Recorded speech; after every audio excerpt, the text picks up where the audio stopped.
భర్త మాత్రం మళ్ళీ ఒక 18 సంవత్సరాలు 20 సంవత్సరాలు ఉన్న ఒక మైనర్ పిల్లని మేజర్ పిల్లని పెళ్లి చేసుకోవాలి. అట్లా ఇచ్చింది.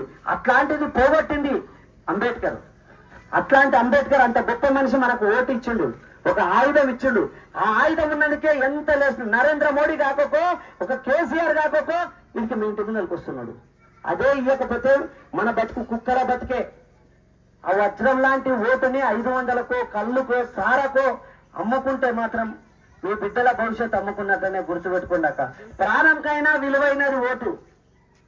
ప్రాణం పోతే నీ కాడికే పోతుంది, కానీ నువ్వు వేసే ఓటు ఈ రోజు ఈ తెలంగాణ 4 కోట్ల మందికి సంబంధించిన ఓటు. కాబట్టి మా ఇంటి పక్కలోడు, మా ఇంటికోడు, మా ఊరు రెడ్డి నాకు అప్పిస్తాడు, దానికోసం మీరు ఓటు వేయకండి.